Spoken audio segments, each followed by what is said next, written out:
सोमनाथ मंदिर संपूर्ण इतिहास और उपन्यास भाग 10। रात ही में देवपटना में भगदड़ मच गई थी। हिंदू योद्धा और पुजारी प्राण लेकर जल थल की राह भाग चले थे। प्रभात होते ही तुर्कों के दल बादल नगर महालय लूटने को अल्लाहो अकबर का नाद करते टूट पड़े। शत्रु के भय से हिंदू मछुए होरी आदि जो जिसके हाथ लगा उसी में बैठकर समुद्र में तैरने लगे। पर इस समय समुद्र भी अभागे हिंदुओं का शत्रु हो गया था। उसमें बड़ी बड़ी पहाड़ की चट्टान के समान लहरें उठने लगी। अनेक अभागे उन लहरों की चपेट में आकर समुद्र गर्भ में विलीन हो गए। अनेक लोग शत्रुओं के हाथ बंदी हुए या कट मरे। देखते ही देखते देवनगर धान्य धान्य कर जलने लगा। महमूद अपने काले घोड़े पर सवार हो विजयोल्लास से भरा हुआ दल बल सहित महालय की पौर में धंसा। इस विजय का महमूद को बड़ा गर्व था। हर्ष से उसका हृदय उछल रहा था। महमूद और उसके मंत्रीगण आश्चर्यचकित होकर महालय की भव्य शोभा निरखने लगे। उस अगम्य देवस्थली में उनके भ्रष्ट पैरों के पड़ने से देवस्थान मलिन होने लगा। आंखें से कभी न देखी और कानों से कभी न सुनी हुई शोभा और ऐश्वर्य की राशि देख महमूद और उसके मंत्रीगण विमूढ़ हो गए। उसे अपने गजनी के राजमहल के ऐश्वर्य का बड़ा गर्व था, परंतु सोमनाथ महालय के ऐश्वर्य को देखकर उसका गर्व खंडित हो गया। वह आगे बढ़कर गर्भगृह में घुसा। ज्योतिर्लिंग के 3 टुकड़े बिखरे हुए पड़े थे। गंग सर्वज्ञ का छिन्न शरीर भी उसी भांति देव सान्निध्य में पड़ा था। उनका रक्त बहकर सूख गया था। उसने मंदिर के पुजारियों और अधिकारियों को सम्मुख आने की आज्ञा दी। बहुत पुजारी भाग गए थे।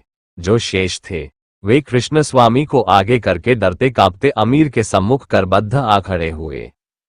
कृष्णस्वामी ने हाथ जोड़कर कहा, पृथ्वीनाथ, जितना धन आपको चाहिए हम दंड देने को तैयार है, परंतु महालय को भंग मत कीजिए। ये हमारा हिंदुओं का अति प्राचीन देवस्थान है। हम दीन जन आपसे अब यही भिक्षा मांगते हैं। महमूद ने कहा, जर जवाहर के लालच से इस्लाम के बंदों का खून बहाने मैं यहां नहीं आया हूं। मैं मूर्ति पूजकों के धर्म का तिरस्कर्ता मूर्तिभंजक महमूद हूं। बुतपरस्ती के कुफ्र को दूर करना मेरा धर्म है। मैं मूर्ति बेचता नहीं, मूर्तियों को तोड़कर अल्लाह ताला खुदा के पैगंबर मोहम्मद की आन कायम करता हूं। इतना कहकर उसने अपने हाथ की रत्नजटित सुनहरी छड़ी से 3 बार उस भग्न ज्योतिर्लिंग पर आघात किया और सब मूर्तियों तथा महालय को तोड़ने फोड़ने का हुक्म दिया। देखते ही देखते उसके हजारों बर्बर सैनिक महालय की मूर्तियों, महराबों और तोरणों को तोड़ने फोड़ने और ढाने लगे। अब महमूद ने कृष्णस्वामी से धन रत्न कोष की चाबियां तलब की। अचता पचता कर कृष्णस्वामी ने देवकोष महमूद को समर्पण कर दिया। उस देवकोष की संपदा को देखकर महमूद की आंखें फैल गई। भूगर्भ स्थित चहबच्चों में स्वर्ण, रत्न, हीरा, मोती, माणिक आदि भरे थे। उस दौलत का अंत न था। उस अटूट संपदा को देखकर महमूद हर्ष से अपनी दाढ़ी नोचने लगा। उसने तुरंत ही सब रत्नकोष उठाकर मंजूषाओं में भर भरकर शिविर को रवाना कर दिया। 80 मन वजनी ठोस सोने की जंजीर, जिसमें महाघंट लटकता था, तोड़ डाली। किवाड़ों, चौखटों और छत से चांदी के पत्थर छुड़ा लिए। कंगूरों के स्वर्णपत्र उखाड़ लिए। मणिमय स्तंभों पर जड़े हुए रत्न उखाड़ने में उसके हजारों बर्बर जुट गए। सोने चांदी के सब पात्र ढेर कर उसने ऊंटों पर लाद लिए। फिर भी उसे संतोष न हुआ। उसके गोविंदों ने गुप्तकोष की तलाश में समूचे गर्भगृह को खोद डाला। ज्योतिर्लिंग के मूल स्थान में बहुमूल्य मणि माणिक्य का एक महाभंडार उसे और मिल गया। इससे उत्साहित होकर उसने समूचे महालय के गोख, फर्श, अलिंदों को खोद खोद कर गुप्तकोष ढूंढना प्रारंभ किया। कृष्णस्वामी से उसने बहुत प्रश्न किया। अंत में उसे बांधने की आज्ञा दी। सैनिक कृष्णस्वामी को बांधने लगे। कृष्णस्वामी गिड़गिड़ाने लगे और प्राणों की भिक्षा मांगने लगे। चारों ओर तुमुल कोलाहल मच रहा था। उस कोलाहल के बीच जैसे हृदय को विदीर्ण करती हुई एक तीव्र हुंकृति ने सभी को चौंका दिया। उस पागल क्षण में चीखती चिल्लाती न जाने कहां से रमा देवी एक मोटी लकड़ी हाथ में लिए भीड़ को चीरती हुई धंस आए। उसके वस्त्र फटे, नेत्र फैले हुए, बाल बिखरे हुए और मुंह विकराल था। उसने सैनिकों को पीछे धकेलकर कृष्णस्वामी को अपने आंचल में छिपाते हुए ललकार कहा, कहाँ है वह मुंडी काटा गजनी का अमीर? आए मेरे सामने, देखूं कैसे वह मेरे आदमी को बंदी करता है। सैनिकों ने झपटकर रमाबाई को पकड़ लिया। धकापेल में उसके वस्त्र तार तार हो गए। वह गिर गई, परंतु सिंहिनी के समान गरजकर उसने उछाल भरकर कई सैनिकों को गिरा दिया। सैनिकों ने तलवारें खींच ली। सैकड़ों तलवारें रमाबाई पर छा गई। फतह मुहम्मद अब तक चुपचाप अमीर की बगल में बड़ा था। अब वह तलवार सूंद एकदम रमाबाई के आगे छाती तानकर खड़ा हो गया। उसने ललकार कर कहा, खबरदार, जो कोई इस औरत को छुएगा उसके धड़ पर सिर नहीं रहेगा। नामदार अमीर महमूद की उपस्थिति में यह घटना असाधारण थी। महमूद अविचलित भाव से ये सब देख रहा था। अब उसने आगे बढ़कर कहा, उस औरत को छोड़ दो। सिपाहियों ने रमाबाई को छोड़ दिया। छूटते ही उसने कृष्ण स्वामी के बंधन खोल दिए और फिर वह अपने हाथ की लकड़ी मजबूती से पकड़कर अमीर की ओर फेरी। उसने अपनी गोल गोल आंखें घुमाते हुए कहा, तू ही वह अमीर है? हाँ औरत, मैं ही अमीर महमूद हूं। तूने सर्वज्ञ को मारा, देवलंग भंग किया? हाँ, मैं विजयी मूर्तिभंजक महमूद हूं। लेकिन औरत, तू क्या चाहती है? मैं तुझसे ये पूछती हूं कि क्या तुझसे किसी ने यह नहीं कहा कि तू मृत्यु का दूत, जीवन का शत्रु और मनुष्यों में कलंक रूप है? अये औरत, मैं तेरी सब बात सुनूंगा, कहती जा। तूने विजय प्राप्त की, पर किसी की भलाई नहीं की। मैं खुदा का बंदा, खुदा के हुक्म से कुफ्र तोड़ता हूं। तू भगवान के पुत्रों को मारता है, जिन्होंने तेरा कुछ नहीं बिगाड़ा। उन्हें लूटता है और उनके घर बार जलाता है। तू कंकड़ पत्थरों का लालची है और आदमी का दुश्मन है। तेरा खुदा यदि तेरी इन काली करतूतों से खुश है, तो वह खुदा नहीं, शैतान है। महमूद की भवों में बल पड़ गए, किंतु वह चुपचाप अपने होठों को दबाता हुआ इस दबंग औरत को देखता रहा, जिसके साहस और शक्ति का अंत न था। वह इस औरत की बात का मर्म समझ गया। उसने फतह मुहम्मद की ओर देखा। वह उसी भांति तलवार नंगी किए रमादेवी के आगे छाती तानकर खड़ा था। महमूद ने कहा, अय बहादुर, क्या इस औरत को तू जानता है? जानता हूं जहांपनाह। कौन है ये?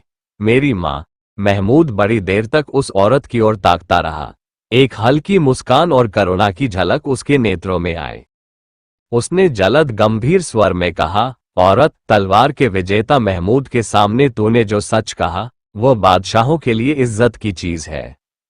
दुनिया में दो चीजें लोगों को जिंदगी बख्शती हैं, एक सूरज की किरणें और दूसरा मां का दूध। तूने जिंदगी से प्यार करने की ओर मेरा ध्यान दिलाया है। ठीक कहा तूने औरत, और तू मां है। मां के बिना महमूद पैदा ही ना हो सकता था। फिरदौसी, अलबरूनी, अरस्तु, शेख सादी, ये सब मां के बच्चे हैं।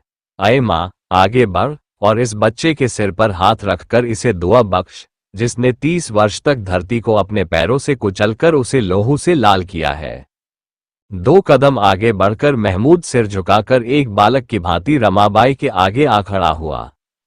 रमाबाई का रुद्र भाव एक बारगी ही जाता रहा।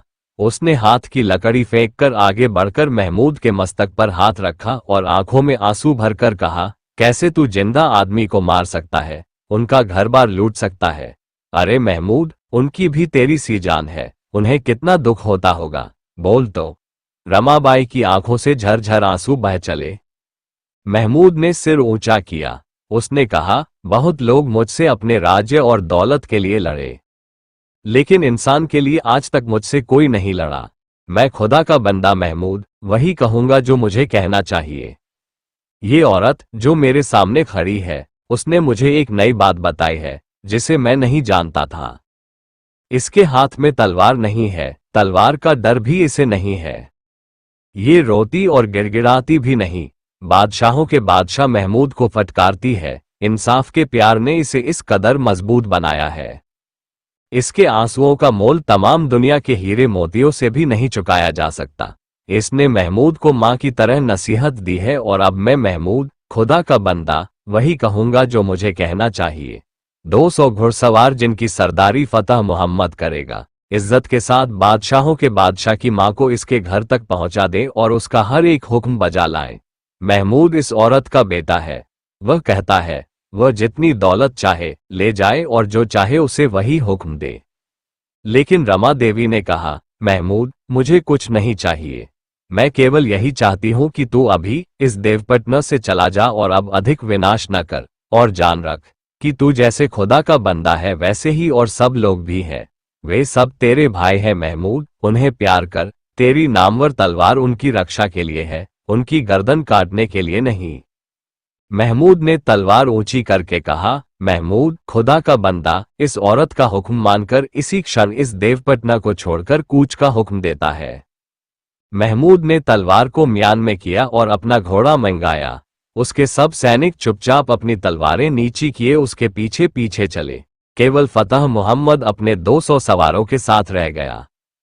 अब तू देवा, तू भी जा, रमादेवी ने उसे देखकर कहा। माँ, क्या तुम मुझसे नाराज हो? जो कुछ तूने किया वह होनहार था, पर अब तू जा और इन अपने संगी साथियों को भी ले जा। तेरी आंखों के आगे सर्वज्ञ का हनन हुआ। यह महापाप तेरे ही ऊपर है, पर मैं तुझे दोष नहीं दूंगी। सर्वनाश का क्षण ही आ लगा था। कुछ देर फतह मोहम्मद सिर नीचा किए खड़ा रहा। वह शोभना के संबंध में कुछ कहना चाहता था, पर कुछ सोचकर चुप रहा गया। फिर उसने कहा, माँ, और कुछ कहना है? ना, तू जा अब। फतह मोहम्मद चुपचाप चला गया। उसने आंख उठाकर एक बार भी कृष्णस्वामी की ओर नहीं देखा। उसके पीछे उसके 200 सवार भी गए। कृष्णस्वामी नीचा सिर किए खड़े थे। अब कृष्णस्वामी और रमाबाई को छोड़कर और कोई वहां उपस्थित न था। रमाबाई ने भरे हुए बादलों के स्वर में कहा, अब इस तरह खड़े रहने से क्या होगा? चलकर पहले सर्वज्ञ का ऊर्ध्व दहक करो, पीछे और कुछ। और वे दोनों प्राणी उस नष्ट प्रभात में अपनी ही पग ध्वनि से चौंकते हुए खंडहरों, मलबों और भग्न मूर्तियों के सूने देरों से उलझते, भय, आतंक और भूख प्यास से जर्जर उस भग्नगृह में घुस रहे थे, जहां अब केवल सर्वज्ञ का छिन्न भिन्न शरीर भूमि पर पड़ा था। ज्योतिर्लिंग के भग्न खंड, धन रत्न भंडार साथ ही अमीर ले गए थे। महमूद को देवपटना की यह विजय बहुत महंगी पड़ी। यद्यपि यहां से उसे अथाह संपदा मिली, परंतु उसका सैनिक बल छिन्न भिन्न हो गया। अब उसे ये भय होने लगा कि वह इस अतौल संपदा को लेकर सही सलामत गजनी पहुंच सकेगा भी या नहीं। उसकी सेना के प्रायः सारे ही हाथी इस युद्ध में नष्ट हो चुके थे। बहुत से मर चुके थे, जो बचे थे अंग भंग, कमजोर और घायल थे। उनमें से अच्छे ऊंट और हाथी चुनकर उसने उन पर सोना, रत्न और लूटा हुआ धनमाल लादा। 50 हाथी और 200 ऊंटों पर यह सब संपदा लादी गई। सबके बीच एक गजराज पर सिंह द्वार के चंदन के फाटक और ज्योतिर्लिंग के 3 टुकड़े थे। चुने हुए 10,000 उत्कृष्ट सवार इस खजाने की रक्षा के लिए देकर और सेनापति मसूद को उसका नायक बनाकर अनहिल पट्टन की ओर सीधा रवाना कर दिया। बंदी, घायल, रोगी तथा अनावश्यक सामग्री भी उसने उनके साथ ही भेज दी। महासेनानी महमूद को पता लग चुका था कि उसका शत्रु भीमदेव घायल अवस्था में गंदावा दुर्ग में जा छिपा है तथा उसके साथ बहुत से राजपूत भी हैं। निश्चय ही वो पीछे से आक्रमण कर सकता है। भला महमूद जैसा अनुभवी योद्धा कैसे शत्रु को बगल में छोड़कर आगे बढ़ सकता था? वो भीमदेव को सांस लेने का अवसर भी नहीं देना चाहता था। उसका दल क्षीण हो गया था और सहायता मिलने की उसे आशा न थी। अतः वह नहीं चाहता था कि शत्रु संगठित हो या उसे शक्ति संचय का समय मिले। अभी गुजरात में बहुत बल था और लौटना निरापद न था। इसलिए उसने अपने प्रबलतम किंतु घायल, विपन्न शत्रु भीमदेव की ओर अपनी दृष्टि की और निर्णय किया कि जैसे भी हो उसे आमूल नष्ट करना ही श्रेयस्कर है। इन सब बातों पर विचार करके उसने चुने हुए 3 सहस्त्र धनुर्धर देकर फतह मोहम्मद को आगे गंदावा दुर्ग भेज दिया। फतह मोहम्मद यहीं का निवासी तथा सब घर घाट से परिचित था। उसे जहां जितनी नौक मिली उन्हें लेकर तथा बांसों के बेड़े बनाकर कच्छ की खाड़ी में घुसा और शीघ्र से शीघ्र बढ़कर गंदावा दुर्ग के उपकूल पर जा धमका। अमीर शेष 17,000 सुगठित वीरों को लेकर स्थल मार्ग से दुर्ग की ओर बढ़ा। ये किला कच्छ के किनारे पर महासागर के खड्ड में था। किला बहुत मजबूत और सुरक्षित था। एकाएक उस पर किसी शत्रु का आक्रमण संभव नहीं था। दुर्ग का 3 भाग सागर गर्भ में था। बहुत बार गुर्जर पतियों ने विपत्ति काल में इस दुर्ग का आश्रय लेकर धन, मान और प्राण बचाए थे। फतह मोहम्मद की सेना ने सूर्य छिपते छिपते दुर्ग के जल मार्ग को घेर लिया। इस समय दुर्ग कमा लाखानी की कमान में था। दामोदर मेहता और बालूकाराय महाराज भीमदेव की रोग शैया पर बैठे उन्हें होश में लाने की तथा उनके घाव पूरे करने की चेष्टा कर रहे थे। महाराज भीमदेव यद्यपि अब मूर्छित न थे, परंतु उनकी चेतना शक्ति जाती रही थी। वे बारंबार उठ उठकर प्रलाप करते हुए भाग रहे थे और किसी को पहचानते भी न थे। उनके शरीर में से बहुत सा रक्त निकल गया था।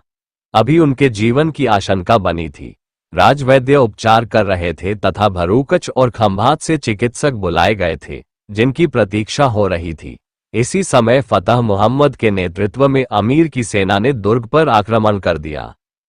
संकट काल समुपस्थित देखकर दुर्ग के अधिवासियों ने एक छोटी सी युद्ध मंत्रणा की। उस मंत्रणा सभा में केवल 3 व्यक्ति थे, घायल और वृद्ध कमा लाखानी, बालूकाराय और दामोदर मेहता। कुछ परामर्श हुआ। अंतिम निर्णय के अनुसार दुर्ग कमा लाखानी को सौंप दिया गया। आहत भीमदेव तथा दूसरे घायलों को लेकर मेहता और बालूकराय अत्यंत प्रच्छन्न भाव से खंभात को रवाना हो गए। ये कार्य ऐसे तुर्त-फुर्त और सावधानी से हुआ कि किसी को भी कानो कान पता न लगा। कमानी ने आग्रहपूर्वक प्रायः सब लड़ने योग्य योद्धा महासेनापति भीमदेव के साथ खंभात भेज दिए थे। अब शेष दोनों प्रवहन भी खंभात रवाना कर दिए गए। दुर्ग में अब छोटी जाति के 150 मनुष्य और 100 योद्धा बच रहे थे। भोजन सामग्री की भी दुर्ग में कमी थी। इससे कम मनुष्यों को ही वहां रहने की व्यवस्था की गई। उन्हीं 100 योद्धाओं को लेकर वीरवर कमा लाखानी सब बुर्जों पर चौकी पहरे की व्यवस्था करके तथा दुर्ग द्वार भलीभांति बंद करके बैठ गए। उनकी गृध्र दृष्टि अब शत्रु की गतिविधि पर थी। दुर्ग अत्यंत दृढ़ और अजेय था। समुद्र से घिरी 3 ओर की ढालू फिसलती हुई चट्टानों पर किसी भी तरह मनुष्य का चढ़ना संभव नहीं था। दुर्ग का मुख्य तोरण बहुत ऊंचा था और वहां तक पहुंचने के लिए 3 मील टेढ़ी मेढ़ी पेंचीली पहाड़ी पगडंडी पर चढ़ना पड़ता था, जहां कठिनाई से केवल एक आदमी चल सकता था। घोड़ा हाथी तो वहां जा ही न सकते थे। सारा पर्वत जंगली लता पुष्पों, गुल्मों एवं कटीली झाड़ियों से भरा था। किले के कंगोरों पर 100 धनुर्धर आक्रमणकारियों के विफल प्रयास का तमाशा देख रहे थे। इस समय समुद्र में ज्वार आ रहा था और अमीर की जल युद्ध से अनभिज्ञ सेना समुद्र की तूफानी पर्वत सी तरंगों की चपेट में उछल रही थी। उसकी नौकाएं उलट रही थीं या दूर दूर लहरों पर बिखर गई थीं। उसके साथ साहसी और कुशल मल्लाह भी नहीं थे। फतह मोहम्मद बहुत साहसी योद्धा था, परंतु यहां उसे सफलता नहीं मिल रही थी। किसी तरह वह लहरों पर काबू नहीं पा रहा था। तीर तक नावों का पहुंचना संभव नहीं था। लहरें उन्हें पीछे फेंक देती थीं। अनेक नावें लहरों से उठाए जाकर चट्टानों से टकराकर चूर चूर हो रही थीं। कुछ साहसी योद्धा नावों पर से तीर चला रहे थे, पर वे दुर्ग के इस ओर ही प्राचीर से टकराकर गिर रहे थे। दुर्गस्थ वीर उनका प्रयास देख देख कर हंस रहे थे। सारी रात फतह मोहम्मद विफल प्रयास करता रहा। भोर होते होते अमीर अपनी वीर वाहिनी लेकर दुर्ग के सामने आ डटा। समुद्र भी शांत हुआ और गुस्से में उबलता हुआ फतह मोहम्मद खींच भरा सा अमीर के सामने जा खड़ा हुआ। अमीर ने देखा उसका सारा सैन्य बल निरर्थक है। किले के फाटक पर पहुंचना संभव नहीं है और घेरा डालकर महीनों वर्षों में भी किले का कुछ नहीं बिगाड़ा जा सकता। उधर अमीर के लिए एक एक क्षण भारी हो रहा था। नीचे से कोई तीर किले तक नहीं पहुंच रहा था। एक एक, दो आदमी जो उन बीहड़ पगडंडियों के रास्ते से दुर्ग द्वार पर पहुंच रहे थे, वह दुर्ग से बरसते हुए तीरों से बिंद बिंद कर और लुढ़क लुढ़कर अमीर के सम्मुख देर हो रहे थे। अमीर की घुड़सवार सेना भी बेकार प्रमाणित हो रही थी, क्योंकि वहां घोड़ा दौड़ने का स्थान ही नहीं था। क्रोध और खींच से पागल होकर अमीर दुर्ग के बाहर बसे छोटे लोगों, खेडूतों की बस्ती पर टूट पड़ा। स्त्री, बच्चों और निरीह बूढ़ों तक को उसने काट डाला। अभी एक औरत के सामने सिर झुकाकर इस खुदा के बंदे ने जो वचन दिया था उसे भूल गया, पर यह हत्याकांड करके भी उसे कुछ लाभ नहीं हुआ। उसे न दुर्ग को छोड़ते बनता था, न आक्रमण करते। वो सोच ही न पा रहा था कि क्या करे। भीमदेव जैसे शत्रु को वह अछूता नहीं छोड़ सकता था और दुर्ग भंग करना उसके बूते से बाहर की बात थी। निरुपाय उसने दुर्ग पर घेरा डाल दिया और स्थिर होकर सोचने लगा कि अब क्या करना चाहिए। फिर कुछ सोच समझकर उसने फतह मोहम्मद को दूत बनाकर किएदार के पास सुलह की शर्तें लेकर भेजा।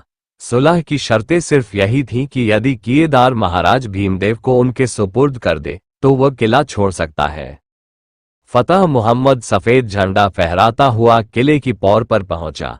पौर की बुर्ज पर चढ़कर वृद्ध कमा लाखानी ने अमीर का सुलह का संदेश सुना। सुनकर हंसकर कहा, अमीर नामदार से हमारा सलाम कहना और कहना, अभी नहीं परंतु उपयुक्त काल में मैं महाराज को लेकर अमीर की सेवा में हाजिर होऊंगा। अभी महाराज भीमदेव बीमार है, अमीर की अभ्यर्थना के योग्य नहीं। संदेश में कितना व्यंग और कितना तथ्य था, यह अमीर नहीं समझ सका। उसने दुर्ग में घुसने योग्य कोई गुप्त मार्ग हो तो उसे ढूंढ निकालने या कोई दरार चट्टानों में बनाने तथा किसी तरह दुर्ग में घुसने की कोई न कोई तदबीर निकालने को चारों ओर अपने जासूस रवाना कर दिए। दिन बीतते चले गए पर कुछ लाभ नहीं हुआ। एक एक करके 7 दिन बीत गए। दुर्ग में अन्न जल केवल एक ही दिन का शेष रह गया। वृद्ध कमा लाखानी ने वीरों को एकत्रित करके कहा, भाइयों, खेद है कि समय ने हमारी सहायता नहीं की। हमने कितनी भूल की है कि दुर्ग में यथेष्ट अन्न जल का प्रबंध नहीं किया। परंतु अब भूख प्यास से तड़पकर मरने का क्या लाभ है, और 2 दिन बाद यदि हमने साहस किया तो हमारा बल आधा रह जाएगा। भूख प्यास से हम जर्जर हो जाएंगे। इससे चलो अपने हिस्से का शेष कार्य आज ही अभी पूरा कर दे। शत्रु की सेना पर प्रबल पराक्रम से टूट पड़े और वीरगति प्राप्त करे। उसने गिनगिनाकर कहा, हम 88 वीर हैं, सब स्वस्थ है, सबके पास शस्त्र है, फिर विलंब काहे का। चलो अपने अपने प्राणों का मूल्य चुकाए। वीरवर सोरठ के राव धर्म क्षेत्र में तिल तिल कट मरे, अब आज हम भी उनकी राह चलें। वीरों ने दर्प से हुंकार भरी। सभी ने अपना अंतिम भोजन डटकर किया। जो खाद्य सामग्री बची उसे नष्ट कर दिया, जल भी सुखा दिया, कुआं पाट दिया और अपने अपने घोड़ों पर सवार हो दुर्ग द्वार खोल दिया। एक एक वीर बाहर निकला। सबसे आगे वीरकर कमा लाखानी अपनी सफेद दाढ़ी फहराते चले, उनके पीछे अन्य योद्धा। अमीर ने सोचा, क्या सचमुच वे आत्मसमर्पण कर रहे हैं। उसने सेना को सज्जित होने की आज्ञा दी। घोड़े पर सवार वह सेना के आगे खड़ा हुआ। राजपूत नीरव और निस्तब्ध नीचे आ रहे थे। उनकी तलवारें नीची थीं। अमीर ने एक तीर भी न छोड़ा। दोनों सेनाएं केवल एक तीर के फासले पर आमने सामने खड़ी हो गई, परंतु एक तरफ 20,000 सज्जित सेना थी और दूसरी ओर केवल 88 नरव्याघ्र। अमीर ने ललकार कर कहा, क्या गुजरात का राजा हमारे ताबे हुआ?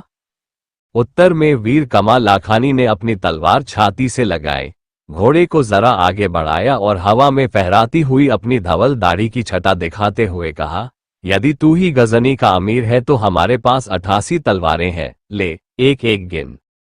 उन्होंने तलवार ऊंची की, घोड़े को एड़ मारी। काठियावाड़ी पानीदार घोड़ा हवा में उछला और सीधा अमीर पर टूट पड़ा। अमीर फुर्ती से बगल में दब गया और कमा लाखानी की तलवार, जो अमीर के सिर को लक्ष्य कर चुकी थी, उसके घोड़े के मोड़े पर पड़ी। अमीर अवाक रह गया। वीर धुरंधर कमा और उसके 88 योद्धा इस तरह उस महासैन्य की चीरते चले गए जैसे खरबूजे को चाकू चीरता है। वे सेना के मध्य भाग तक पहुंच गए। चारों ओर मुंह करके वृद्ध कमा लाखानी को केंद्र में रखकर वे चौमुखी तलवार चला रहे थे। क्षण क्षण पर तेजी से उनकी संख्या कम होती जा रही थी, पर उससे अधिक तेजी से वे अपनी राह निकाल रहे थे। सेना के समुद्र को वे 88 वीर इस प्रकार पार कर रहे थे जैसे मगरमच्छ पानी को चीरता जा रहा हो। शत्रु हैरान थे और अमीर विमूढ़ बना इन वीरों के शौर्य को देख रहा था। अंत में वे शत्रुदल को भेदने में सफल हुए, परंतु 88 में से कुल 2 योद्धा अब जीवित थे। एक उनमें कमा लाखानी थे, वे रक्त में सराबोर थे। शत्रु सैन्य से बाहर होते ही दूसरा योद्धा घोड़े से गिर पड़ा। कमा लाखानी ने रास मोड़ी और घोड़े से कूदकर अपने दुर्धर्ष योद्धा का सिर अपनी जांघों पर रख लिया। योद्धा ने एक बार सूखे होठों पर जीभ फेरी और आंखें पलट दी। कमा लाखानी ने वहीं थोड़ी मट्टी ऊंची कर उसका सिर टेक दिया। वे उठकर खड़े हुए, तब तक हजारों शत्रुओं ने उन्हें घेर लिया था। अमीर ने ललकार कर कहा, खबरदार, इस बुजुर्ग का बाल भी बांका न होने पाए।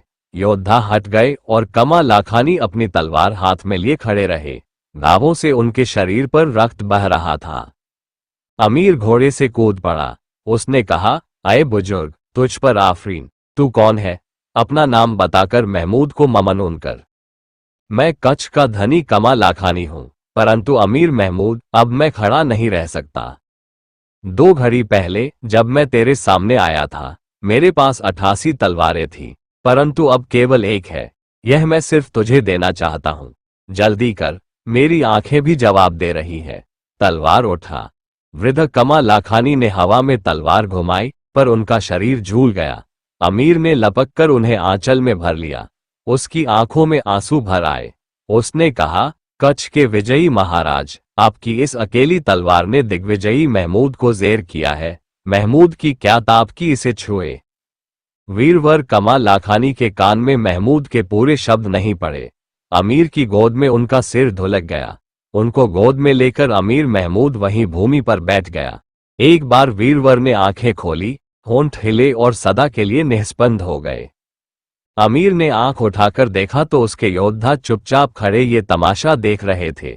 अमीर ने हुक्म दिया, अये बहादुरों, घोड़ों से उतर पड़ो, हथियार जमीन पर रख दो और बहादुरों के बादशाह इस बुजुर्ग की इस तलवार के सामने सिर झुकाओ। 20,000 बर्बर दुर्दांत खूनी डाकुओं ने भूमि पर घुटने टेक कर अपने अपने हथियार जमीन पर रख सिर झुका दिए। अमीर की आंखों से झरझर आंसू बह चले। उसने दोनों हाथों से वृद्ध व्याघ्र की तलवार लेकर आंखों से लगाए, उसे चूमा और उसे वीरवर के वक्षस्थल पर स्थापित कर अपना सिर भी उस निस्पंद वक्ष पर झुका दिया। अमीर ने बहुत खोज की, पर दुर्ग में एक भी जीवित क्षत्रिय न मिला जो वीरवर कमा लाखानी की ऊर्ध्वदैहिक क्रिया करता। अमीर ने तब अपने उमराव क्षत्रिय सरदारों को आदरपूर्वक वीर की अंतिम क्रिया धर्मानुसार करने की आज्ञा दी। वो स्वयं नंगे पैर पांव प्यादा कुछ दूर तक अर्थी के साथ चला तथा इस वृद्ध वीर सम्मान में अपनी सारी सेना की तलवार नीचे झुकी रखने का आदेश दिया। लूटमार करने योग्य वहां कुछ भी शेष न बचा था। दुर्ग सोना था, वहां न एक प्राणी था, न एक दाना अन्न, न एक बूंद पानी। दुर्ग के तल भाग में बसी बस्ती प्रथम ही जलाकर छार कर डाली गई थी। सब लोग कट पिट चुके थे। जो बच सके थे वे प्राण लेकर भाग गए थे।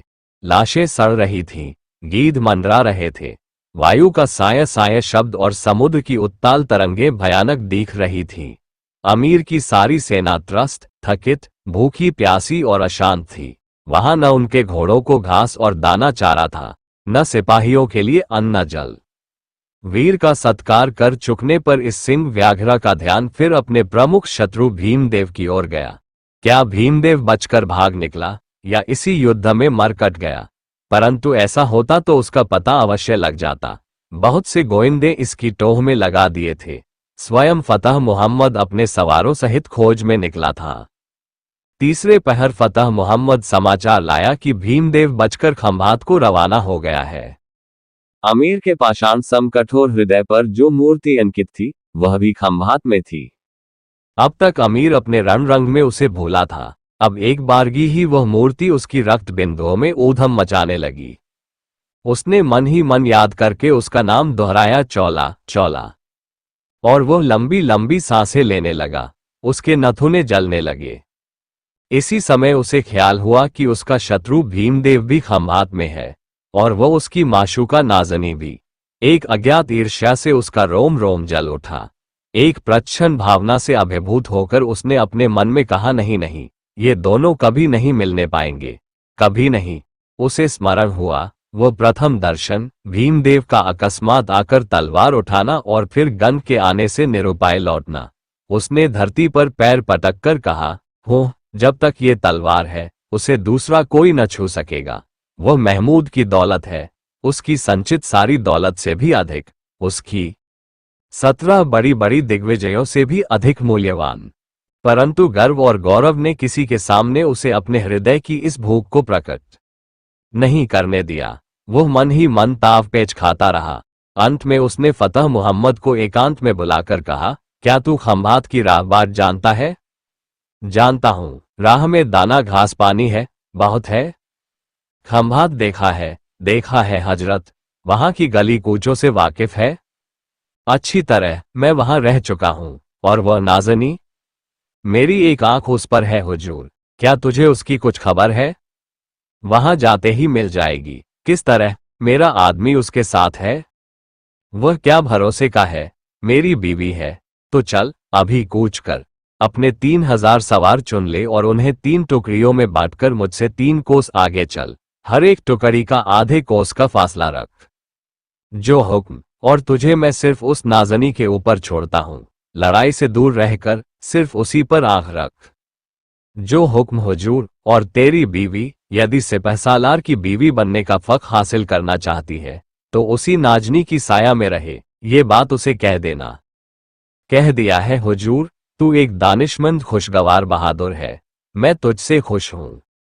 फतह मोहम्मद ने अमीर का दामन चूमा और सिर झुकाकर तेजी से चल दिया, और कुछ ही क्षणों के बाद अमीर का लश्कर खंभात की राह बाट जा रहा था, जैसे कोई रक्त पिपासु हिंस्त्र पशु अपने मारे हुए शिकार की रक्त गंध लेता हुआ उसके पीछे जाता है। खंभात गुजरात का वैकुंठ कहलाता था। वहां की प्रकृति शोभा अपूर्व थी। प्रकृति और कला दोनों ही के सहयोग ने इस कल्याण नगरी को गुजरात का शिरोभूषण नगर बना रखा था। नगर का बहुत बड़ा विस्तार था। महत्वपूर्ण समुद्र तट पर होने के कारण उसकी व्यापार महत्ता और बढ़ गई थी। अरब और रोम के व्यापारी जहाज खंभात ही के द्वार पर भूस्पर्श करते थे। देश विदेश के अनेक व्यापारी यहां सदैव बने ही रहते थे। समुद्र तट की तर गरम वायु, तरंगित समुद्र की सुषमा और जल थल के पक्षियों का कलरव एवं पुष्पों की गंध केला, नारियल, आम आदि वृक्षों की सघन घन छटा देखते ही बनती थी। सांध्य बेला में अस्तगत सूर्य किरणों की लालिमा अकत शोभा विस्तार करती थी। नगर में अनेक उपवन, ताल, बावड़ी और रमणीय स्थान थे। वहां के लोग भी अत्यंत संपन्न, सुरुचिपूर्ण, स्वच्छ और सभ्य थे। नगर की समृद्धि इतनी थी कि वहां के व्यापारियों की हाट में हीरा, मानिक, मोती और मोहरों के ढेर लगे रहते थे। अरब समुद्र से निकलने वाले गजमुक्ताओं की उन दिनों खंभात ही सबसे बड़ी मंडी थी। इस समय नगर का क्षेत्रफल 15 गांव की सीमा में 30 मील तक फैला था। नगर के प्रांत में समुद्र तट पर भूरे रंग के पत्थर का एक दुर्ग था। दुर्ग बहुत विशाल और ऊंचा था। उसके चारों ओर की खाई 60 हाथ चौड़ी और इतनी ही गहरी थी, जो सदा समुद्र के जल से भरपूर रहती थी। धनी जनों की हवेलियां पत्थर की तथा सर्वसाधारण के मकान 2 फीट की लंबाई वाली 35-35 सेर की वजनी भट्टी में पकाई हुई समचौरस या लंबचौरस ईंटों के बने हुए थे। परंतु इस समय खंभात का गौव स्वरूप देवाधिष्ठान अचलेश्वर महादेवालय था, जो समुद्र के मस्तक पर एक अति भव्य उत्तम श्रृंग पर भूरे रंग के पत्थर का बना सुशोभित हो रहा था, जिसके स्वर्ण कलश मध्याह्न के सूर्य में जगमग करते 10-10 गांव के लोगों को दिख सकते थे। मंदिर में सैकड़ों ब्राह्मण निरंतर शिव स्तोत्र का पाठ करते थे। मंदिर का विशाल मंडप स्फटिक के खंभों पर आधारित था, जहां जगह जगह वेद, पुराण आदि के वाक्य तथा देवमूर्तियां खुदी हुई थीं। इसे कैलाश मंडप कहा जाता था। मंदिर में प्रतिष्ठित शिवलिंग की प्रतिष्ठा सोमनाथ के बाद अग्रगण्य थी। लिंग के सम्मुख स्फटिक ही का विशाल नंदी था। देवता ही नहीं, देवता के पुजारी नरसिंह स्वामी की कीर्ति भी गुजरात में दिगंत व्याप्त थी। राजा और प्रजा दोनों ही उन्हें एकनिष्ठ ब्रह्मचारी और महापुरुष की भांति पूजते थे। नरसिंह स्वामी गत 30 वर्षों से देव सेवा कर रहे थे। उनके उन्नत ललाट और प्रसन्न मुद्रा देखते ही छोटे बड़े सब मोहित हो जाते थे। वे सभी की श्रद्धा और भक्ति के पात्र थे। इसके अतिरिक्त और भी अनेक भव्य देवालय थे, जहां के प्रत्येक प्रभात, मध्याह्न और संध्याकाल के स्तवन से समस्त खंभात नगर मुखरित हो उठता था। खंभात उद्योग शिल्प में भी वाणिज्य की भांति ही प्रख्यात था। हर एक वस्तु के पृथक पृथक बाजार थे। नगर का राजमार्ग बड़ा विशाल था। नगर दृढ़ प्राचीर से घिरा था। इसमें इतने बड़े बड़े बुर्ज व बड़े बड़े द्वार थे, जहां अंबारी वाले हाथी अनायास ही निकल सकते थे। समुद्र तट नगर से कोई पौन मील के अंतर पर था। वो अति विशाल और भव्य था। मार्ग के दोनों ओर विशाल वन, उपवन, बावड़ी, धर्मशाला, अतिथिगृह और वाटिकाएं बनी थी, जहां विविध फल फूल लदे हुए थे तथा भांति भांति के पक्षी कलरव करते थे।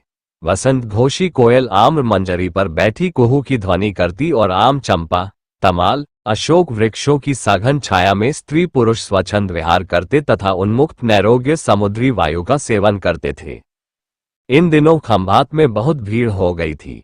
देवपटना के सब ब्राह्मण परिवार, सेठ, उनके परिजन और इधर उधर के भागे हुए लोग वहां भर गए थे। सैनिक भी बहुत थे। सोमनाथ और गंदावा दुर्ग के पतन के समाचार सुनकर सावंत सिंह चौहान को दुर्ग सौंप महाराज वल्लभदेव अपना सदर मुकाम यहां से उठाकर बहुत से धनी परिवारों तथा ब्राह्मणों सहित अपनी सैन्य ले आबू को रवाना हो गए थे। इससे सर्वत्र उदासी, बेचैनी और चिंता की लहर फैल रही थी। काबार ढीले हो रहे थे, लोग आशंका से भरे थे। खंभात के दुर्ग का पश्चिमी भाग समुद्र की ओर था। उसी दिशा में एक छोटा सा महल भूरे पत्थर का अति प्राचीन बना हुआ था।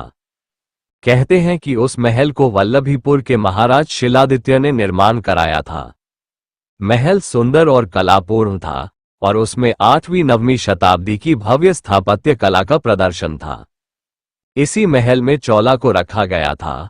शोभना उसकी प्रधान सहचरी के रूप में उपस्थित थी। पाठक भूले न होंगे कि उसे फतह मोहम्मद ने चौला पर जासूसी के लिए नियत किया था, परंतु शोभना वास्तव में बड़े ही स्वच्छ हृदय की युवती थी। उसका मन बहुत ही भावुक और कोमल एवं सरल था। चौला के सौंदर्य, उदारता और कोमल भावुकता से शोभना का मन मेल खा गया था और वह सच्चे मन से उसे प्यार करने लगी थी। वह उसकी उदास, आंसुओं से भरी आंखें, बेचैनी से करवटें बदलती हुई रातें आंखों से देख चुकी थी। वह देखती थी, चौला घंटों निस्पंद बैठी सुदूर समुद्र की तरंगों के उस ओर देवपटना को अनिमेष भाव से देखती रहती है। फिर लंबी सांस खींच सिक्त आंखें पोंछ लेती है। वो बहुत कम बोलती, बहुत कम खाती, बहुत कम सोती और बहुत कम अपनी आवश्यकताएं दूसरों को बताती है। परंतु शोभना छाया की तरह उसके साथ रहती। कभी कभी वह नाच गाकर उसे खुश करने की चेष्टा करती, हंसती हंसाती। उसके सरल व्यवहार और आनंदी स्वभाव को देख कभी कभी चौला मुस्करा देती, कभी कहती, बहन इतना कष्ट क्यों करती हो। कभी कभी जब वह बरजोरी शोभना को बरचती तो वह मुंह फुलाकर रूठ जाती। चौला को उसे मनोहार करके मनाना पड़ता तो वह खिलखिलाकर हंस पड़ती। कभी वह विचारती, क्यों देवा ने उस पर दृष्टि रखने को कहा है, क्यों गजनी का अमीर उस पर नजर रखता है। अवश्य ही उसकी नजर अच्छी नहीं है। देव स्वामी को वह प्यार करती थी और उस प्यार की झोंक में उसे उसका मुसलमान होना भी नहीं खला था। धर्म शत्रु गजनी के अमीर का अनुवर्ती होना भी उसे बुरा न लगा था, परंतु वह किसी रूप में चौला का अनिष्ट करे यह वह नहीं सह सकती थी। उसने मन ही मन चौला की प्रत्येक मूल्य पर संकट काल में रक्षा करने की ठान ली। सोमनाथ के पतन के समाचार दुर्ग में पहुंच चुके थे। वह सोच रही थी, क्यों उस सर्वग्रासी अमीर की सेवा देवा करता है।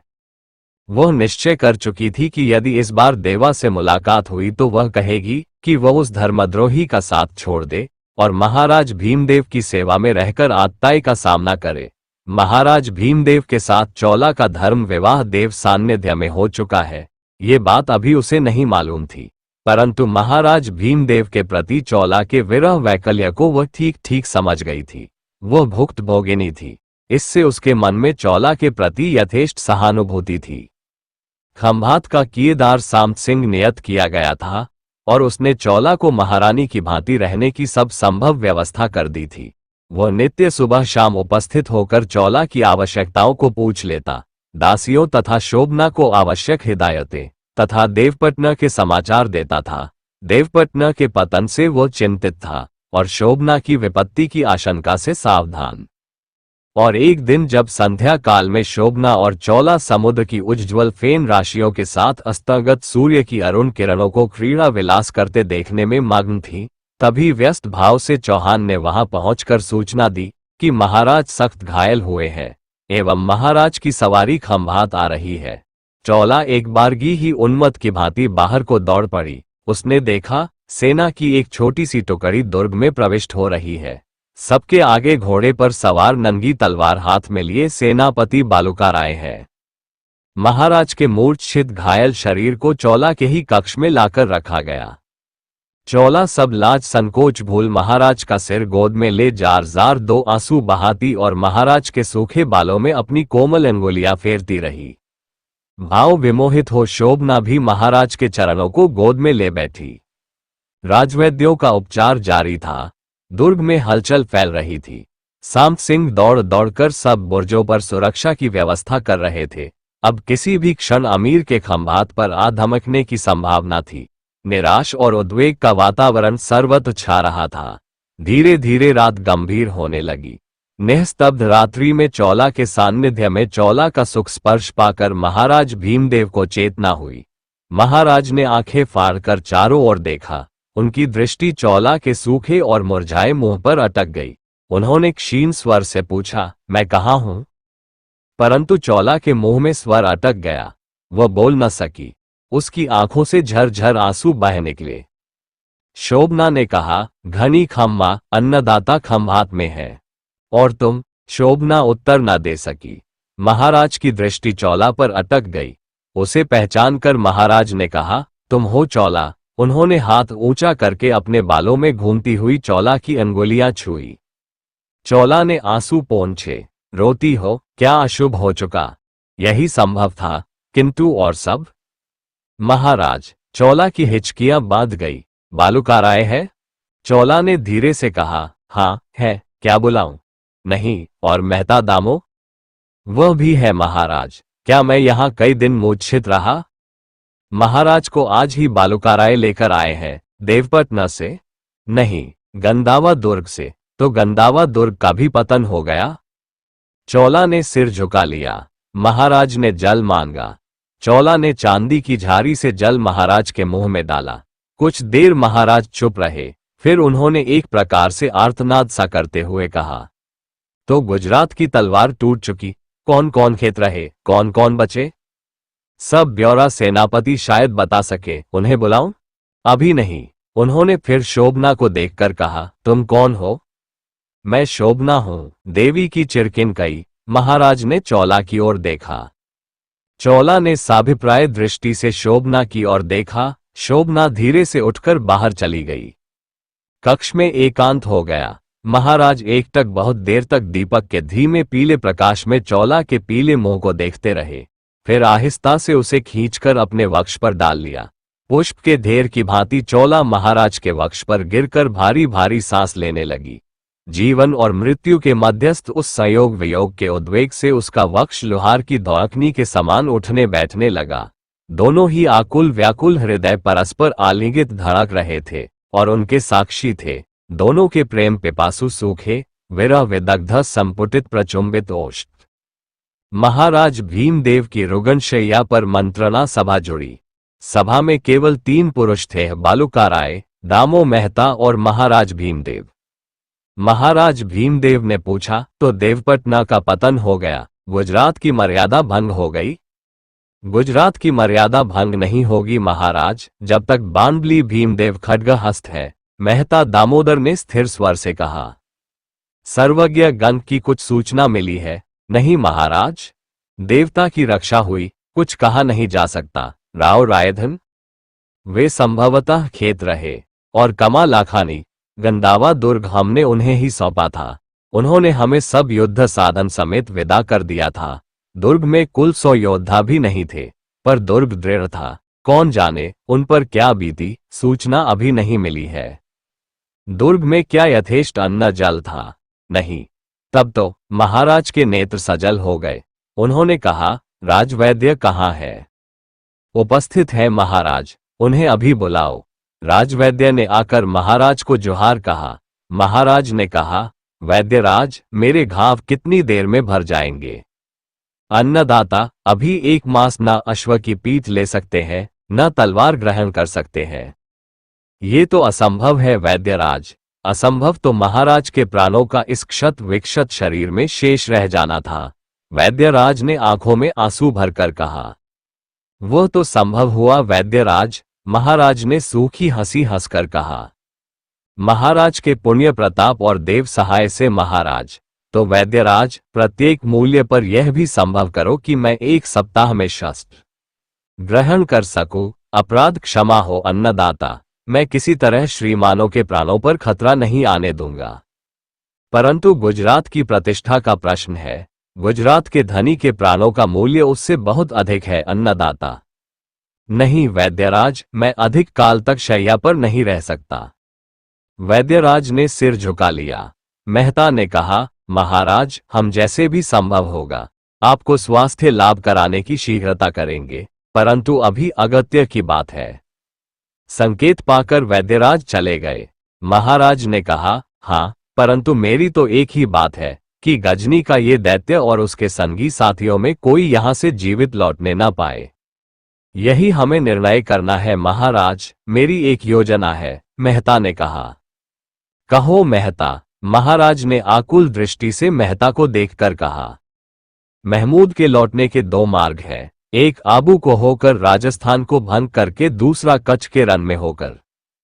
तब हमें राजस्थान का मार्ग अवरुद्ध करना होगा और यह मोर्चा आबू चंद्रावती की उपत्यका में होगा। विमलदेव शाह 60 सहस्त्र संगठित योद्धा लिए वहां तैयार बैठे हैं। महाराज वल्लभदेव भी सब सैन्य और साधन ले उनसे जा मिले हैं। मैंने देवपटना से चलते ही यह व्यवस्था कर दी थी। विमलदेव को सूचना भी भेज दी थी। चंद्रावती के परमार और अनहिलराय नांदौल से सैन्य समेत आबू को चल पड़े हैं। उनकी आंखें खुल गई हैं। दोनों की संयुक्त सेना 40,000 है, परंतु एक बाधा है। वह क्या? कुमार दुर्लभदेव। उन्होंने अमीर से गुप्त सैन्य संधि कर ली है और वे गुर्जराधीश बनने को तैयार बैठे हैं। उनके पास 50 सहस्त्र सज्जित सेना है। युद्ध में वह निश्चय ही अमीर का पक्ष लेंगे। क्या उनके सब सेनापति और योद्धा भी उन्हीं की भांति शत्रु के दास और देशद्रोही हैं? नहीं महाराज, वे सब हमारे साथ हैं। तो क्यों न दुर्लभदेव को बंदी कर लिया जाए? वह तो ठीक ना होगा महाराज। मैंने एक बात सोची है, मेहता ने कहा। क्या? अमीर पाटन पहुंचकर उनका अभिषेक करेगा, यह मुझे ज्ञात है। ऐसा उपाय करेंगे कि पाटन जाते समय दुर्लभदेव के साथ अधिक सैन्य न हो। ये कुछ भी कठिन नहीं होगा, क्योंकि सेना नायकों से सब कुछ निर्णय किया जा चुका है। अमीर संभवतः जल्द से जल्द पाटन से पलायन करने की सोचेगा। उसका बल भंग हो गया है और उसके सैनिक भी अशांत है। हम उसे और भयभीत करेंगे। वह हमारी आबू की तैयारी से बेखबर भी न रहेगा। बेखबर हम रहने भी न देंगे। बस वह पाटन में अधिक न ठहरेगा। दुर्लभदेव को राज्य दे, लूट का माल ले, सीधा गजनी भागेगा। उस समय आरक्षित दुर्लभ को कैद कर लेना कुछ भी कठिन न होगा। किंतु अमीर, वह आबू की ओर बढ़कर आत्मघात न करेगा? और यदि करे तो महाराज की रकाब में वहां 1.5 लाख तलवारें उसका ऐसा स्वागत करेंगी जिसकी उसने कभी कल्पना भी न की होगी। और यदि वह कच्छ के अथाह रन में घुसे तो चौहान सज्जन सिंह वहां उसका ऐसा स्वागत करेंगे कि जिसका नाम नहीं। क्या सज्जन को हम कोई सहायता नहीं पहुंचा सकते? असंभव है महाराज। फिर उसकी आवश्यकता भी नहीं है। वह रणथंभी माता के स्थान पर चौकी लिए बैठे हैं, जहां से आगे 300 मील के भीतर न एक बूंद जल है, न एक झाड़, न घास फूस, केवल रेत ही रेत है। रेत के अंधड़ है, तूफानी वायु के थपेड़े हैं।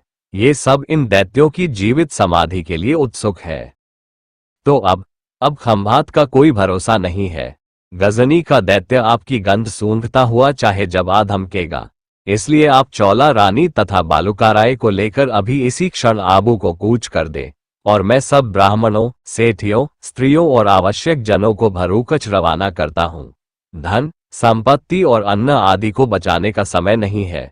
आवश्यक होगा तो हम सब कुछ आग लगाकर भस्म कर डालेंगे, परंतु ये कदापि न हो सकेगा। मेहता, मैं इन सब ब्राह्मणों और भद्र नागरिकों को आरक्षित छोड़कर नहीं जाऊंगा।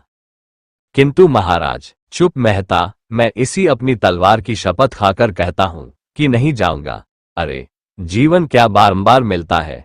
क्या भीमदेव अब प्राणों का भार लेकर इधर उधर भटकता फिरेगा? नहीं नहीं, कभी नहीं।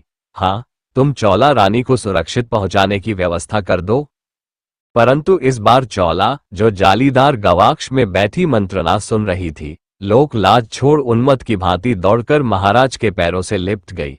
उसने कहा, चाहे जो भी हो, पर मैं आपको छोड़कर कहीं नहीं जाऊंगी, नहीं जाऊंगी, प्राण रहते नहीं जाऊंगी। किंतु प्रिय, समय कठिन है, हमें कठिनाई होगी। नहीं होगी महाराज, मैं भी राजा की पुत्री हूं। जैसे मेरे चरण नृत्य निपुण है, वैसे ही मेरे हाथ तलवार चलाने में भी पटु है। अब शत्रु क्षत्रानी की तलवार का पानी भी पीकर देखे। महाराज भीमदेव ने चौला की ओर देखा, हाथ बढ़ाकर उसका हाथ थाम लिया। फिर बालुकाराय से कहा, तो बालुक, ऐसी ही व्यवस्था करो। सामंत की सहायता से नगर दुर्ग की रक्षा की व्यवस्था कर लो। नगर सामंत के हाथ रहे और दुर्ग तुम्हारी रक्षा में। और मेहता, तुम जितनी शीघ्र जितने परिवारों को बाहर भेज सको भेज दो, पर ध्यान रखो कम से कम भार लेकर लोग जाएं, तथा युद्ध के योग्य व्यक्ति और अश्व बाहर न निकलने पाए। चौहान से कहो जी जान से खंभात की रक्षा का प्रबंध किया जाए, तथा कमा लाखानी और अमीर की गतिविधि जानने के लिए जासूस भेजो। उस दिन गणगौर का पर्व था। इस पर्व पर खंभात में बड़ा भारी मेला लगता है। गौरी की मूर्ति का समुद्र में विसर्जन होता है। क्षण भर के लिए आबाल वृद्ध सब चिंता भूलकर उत्तम उत्तम वस्त्राभूषण पहनकर अपने अपने वाहनों में सजे धजे गणगौर पूजने को घर से निकले थे। घुड़सवार सैनिक सुरक्षा और व्यवस्था कर रहे थे। नगर के चौक में गौरी की प्रतिमा लाकर रखी गई थी। समुद्र तीर पर प्रतिमा को ले जाने की तैयारी होने लगी। घुड़सवार सैनिक पंक्तिबद्ध खड़े हो गए। नाना प्रकार के वाद्य बजने लगे।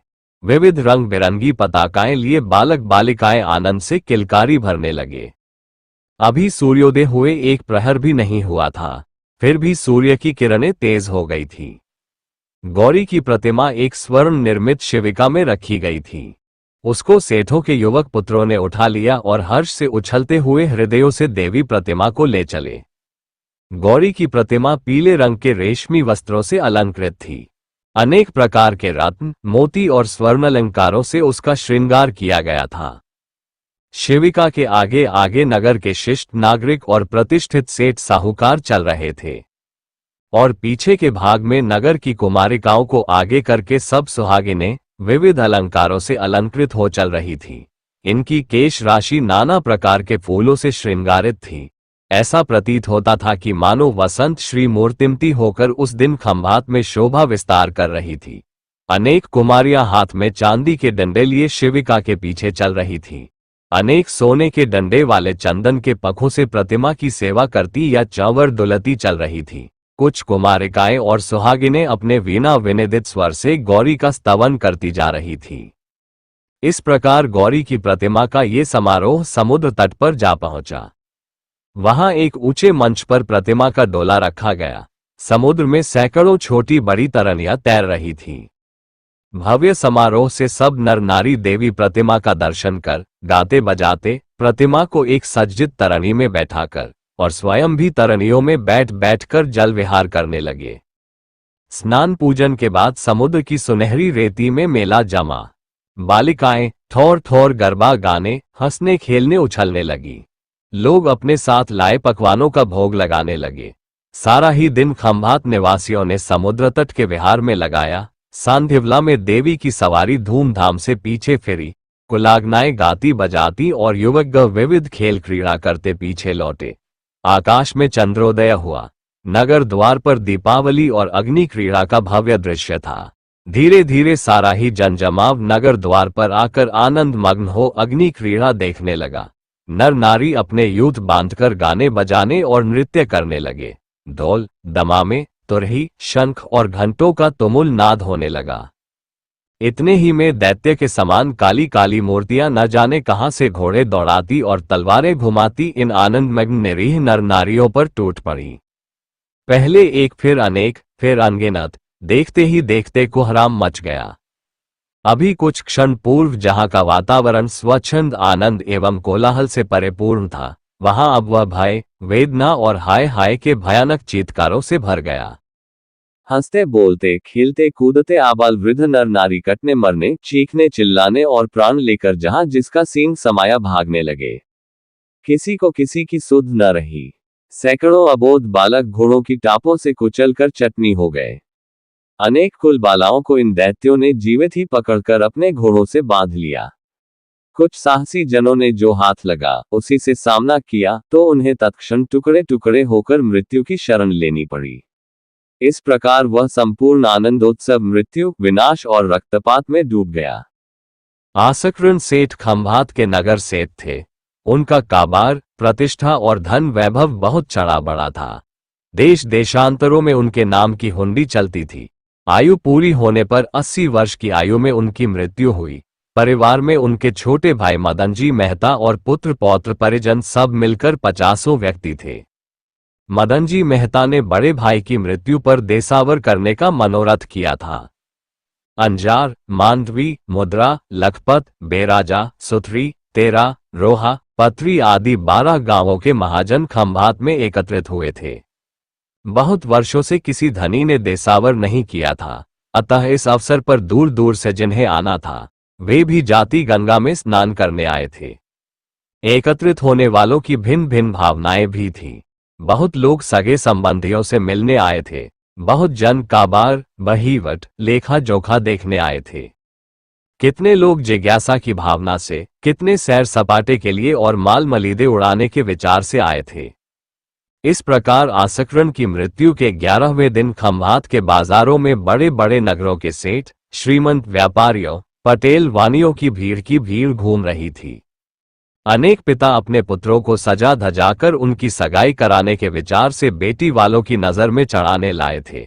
ये गांव गांव के सेठ महाजन कसक से अंगरखे पहने, केस कंधों पर डाले, पान चबाते बाजार में घूमकर परस्पर मिल भेंट कर एक दूसरे का कुशल मंगल पूछते फिर रहे थे।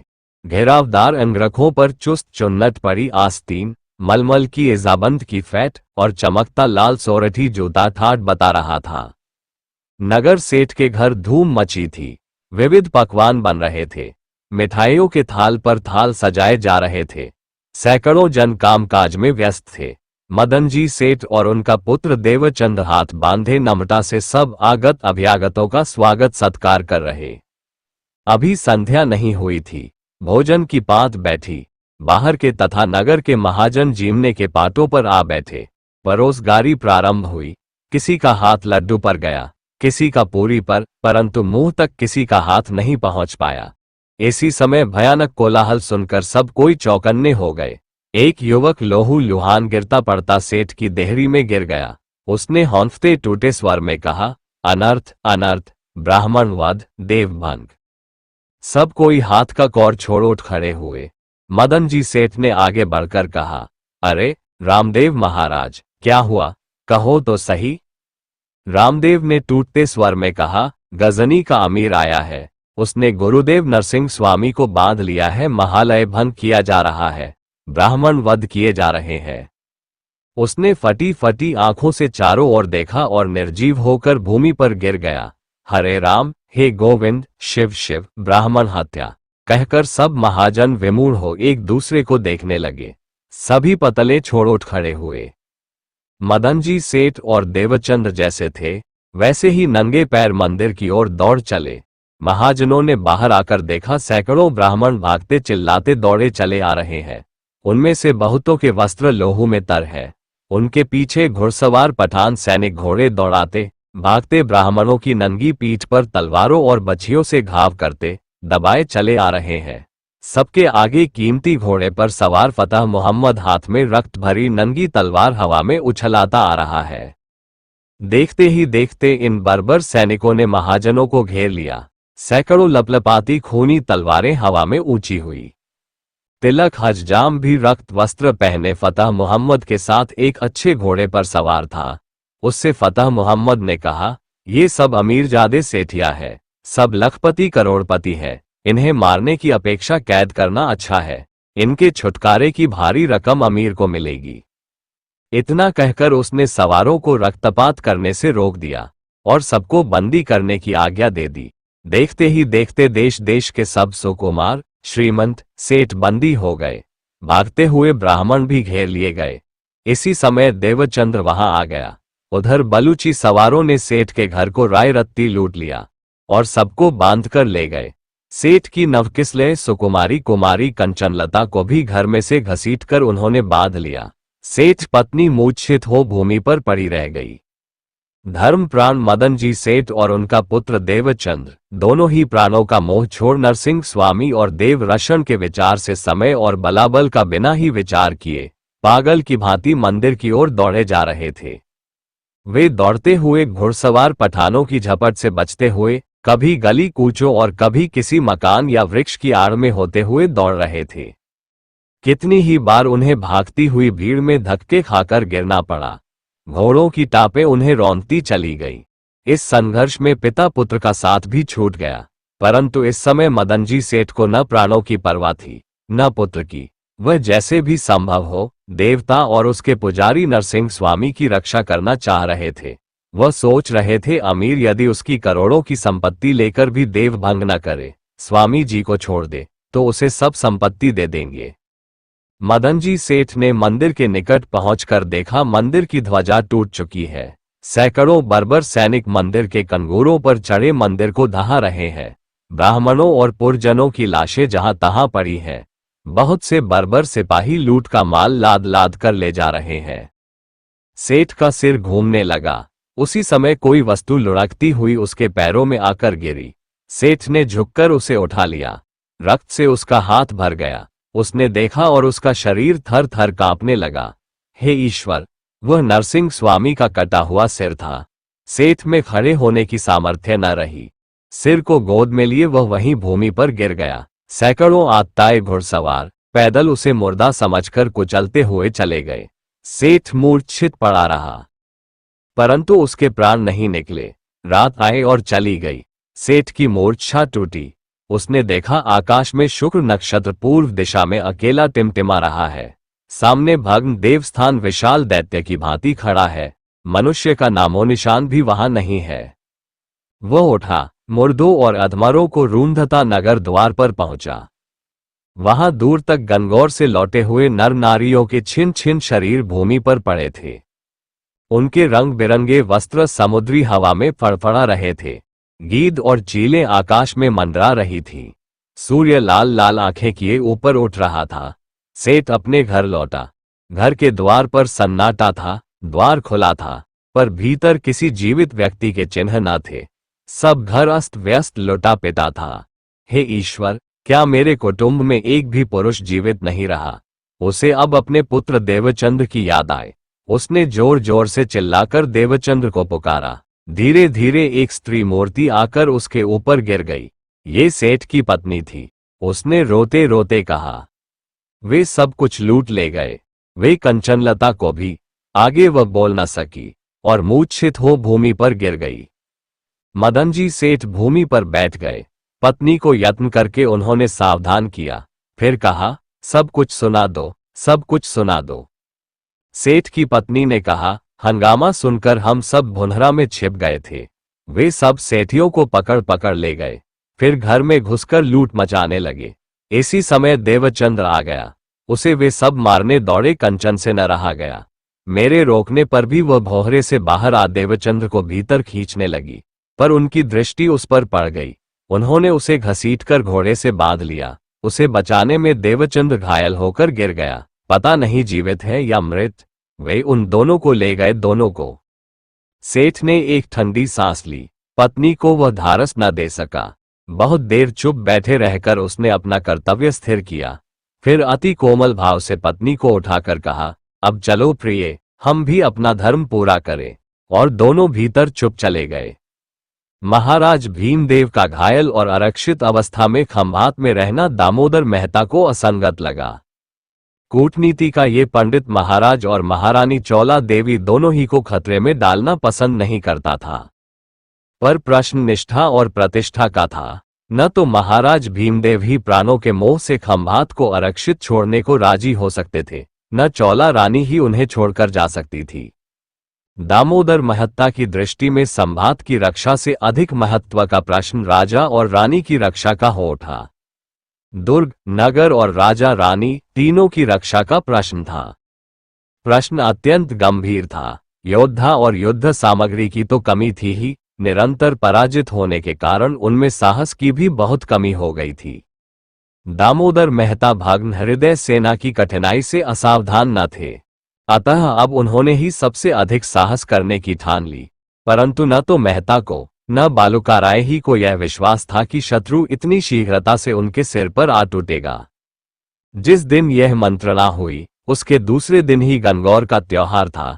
त्योहार में हंसते खेलते नर नारियों पर दैत्य टूट पड़ा। राजपूत सेना के सावधान होने तक वह 3 करारी मार कर चुका था। नगर द्वार पर गणगौर के मेले में बिखरे हुए नर नारियों को उसने काट डाला। अचलेश्वर देवालय बनकर नरसिंह स्वामी और सब पुजारियों को भी मार डाला तथा आसकरण सेठ के देसावर में आए सेठियों को भी बंदी कर लिया। विद्युत वेग की भांति यह खबर दुर्ग में पहुंची। जल्दी जल्दी आवश्यक आदेश देकर सामंत को सेना सहित दुर्ग से बाहर नगर कोट पर भेज दिया गया। फिर बालूकाराय से आवश्यक परामर्श करके दामो मेहता घोड़ा दौड़ाते स्वयं एकाकी ही नगर की ओर दौड़े।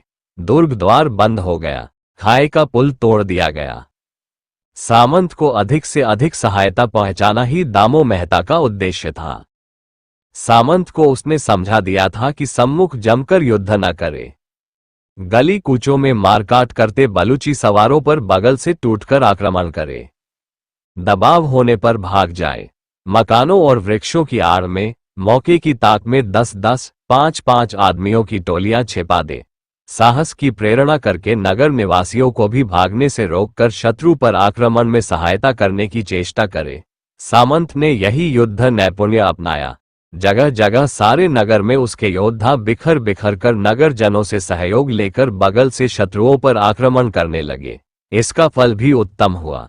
शत्रुओं की गति रुक गई, वे चौकन्ने होकर चलने लगे। नगर जनों में साहस बढ़ा। दामो मेहता अब गली कूचे पार करते हुए किसी तरह बंदी सेठियों में मिल गए।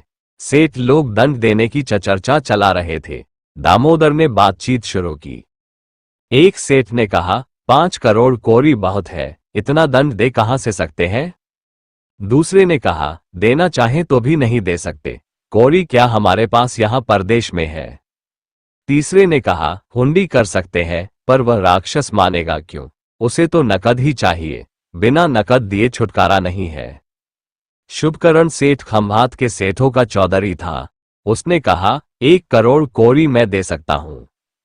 त्रिलोकचंद ने कहा, 10 लाख मैं। लखपत के एक सेठ ने कहा, मुझे समय मिले तो 10 लाख कोरी मैं दूंगा, पर यहां नहीं, लखपत से मंगाकर दे सकता हूं। दामो मेहता चुपचाप सुनते रहे। फिर उन्होंने आकर कहा, सेठियाओ, आज्ञा हो तो मैं भी कुछ कहूं। मैं भी आपकी इस विपत का साथी हूं। आप भले ही 5 करोड़ कोरी उस दैत्य के मुंह में डाल दे, परंतु कोरी लेकर भी वह विश्वासघात करे, आपको न छोड़े तो भला उस मलेच्छ शत्रु की जमानत कौन देगा? दामो की बात सुनकर सब सेठों के कान खड़े हो गए। सबने कहा, ठीक तो है, दुष्ट विश्वासघात न करेगा, इसका क्या ठिकाना है? तब आप ही बताइए, क्या किया जाए? सीधी बात है, शत्रु को दंड नहीं दिया जाएगा, परिणाम चाहे जो कुछ हो। अभी तो हमें आत्मरक्षा के जो उपाय संभव हो अपनाने चाहिए। आप यदि सब कुछ मेरे ऊपर छोड़ दे तो मैं आपकी रक्षा का जिम्मा लेता हूं। दामोदर की इस बात से सबको धाधस बंधा। सबने कहा, आप जो कहेंगे हम वही करेंगे। तब ठीक है, अब सब बातों का जवाब आपका प्रतिनिधि होकर मैं ही शत्रु को दूंगा। आप शांत होकर बैठिए। अभी यह सलाह हो ही रही थी कि अमीर के बलूची सेना नायकों ने आकर कहा, सेठियों, अब तुम क्या कहते हो? दाम देते हो या फिर तुम्हारी सबकी गर्दन मारी जाए? दामोदर ने कहा, हमें रात भर सोचने का समय मिले। वह सोच रहे थे, बालूकाराय और सामंत के युद्ध कौशल का क्या परिणाम होता है ये देख लिया जाए। परंतु उद्दंड बलूची सरदार ने कहा, नहीं नहीं, इतना समय नहीं दिया जा सकता। जो कुछ कहना है अभी कहो, नहीं तो अभी तुम सबकी गर्दन मारी जाएगी। अभी कहां से रुपया आएगा? रुपया क्या हमारी जेब में है? फिर गर्दन मारने से ही तुम्हें काम है तो वही करो, पर हमें जो कुछ देना लेना है रात भर में सोचेंगे, बंदोबस्त करेंगे, तब होगा। सरदार कुछ सोच समझ कर चला गया। सेठियों ने कहा, इससे क्या लाभ? जो सुबह कहना था वह अभी क्यों न कह दिया गया? मेहता ने कहा, तेल देखो, तेल की धार देखो। हमें आशा है आप सभी को ये सोमनाथ उपन्यास का ऑडियो बुक पसंद आया है। हम जल्द मिलेंगे इस ऑडियो बुक के अगले भाग में। तब तक के लिए धन्यवाद साथियों।